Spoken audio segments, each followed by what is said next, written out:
నక్షత్రమైనటువంటి ఆర్ద్ర నక్షత్రానికి మిథున రాశి వారికి కొద్ది సామాన్య ఫలితాలు ఉన్నప్పటికీ కూడా ఇవి ఈ సంవత్సరం కంటే కూడా వచ్చే సంవత్సరం కొంత మెరుగవుతున్నాయండి. దాని తర్వాత వచ్చేటువంటి సంవత్సరంలో ఇంకొద్దిగా మెరుగవుతున్నాయి. వీటికి కొద్దిగా పరిష్కారం మనం చేసుకోవాల్సినటువంటి అవసరం ఉంది.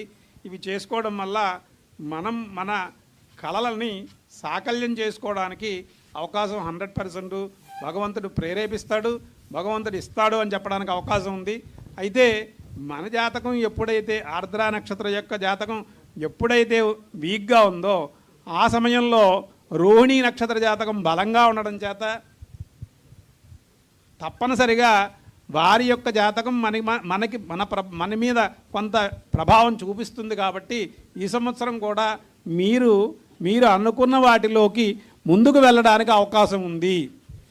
ప్రయత్నం చిన్నగా ప్రారంభిస్తే అది పెద్దగానే పూర్తవుతుంది అని నేను సభాముఖంగా చెప్పగలుగుతాను. అయితే వ్యక్తిగతమైనటువంటి జాతకం కూడా కొంత దానికి బలీయమైనటువంటి శక్తినిస్తోంది.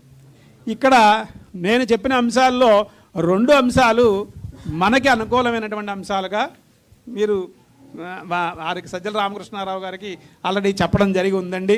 సో అందుచేత ఈ సంవత్సరం ఒక మంచి పునాది పడుతుంది, ఒక మంచిని మీరు పొందగలుగుతారు అని నేను 100% సభాముఖంగా దేవుడి ముఖంగా చెప్పగలుగుతున్నానండి.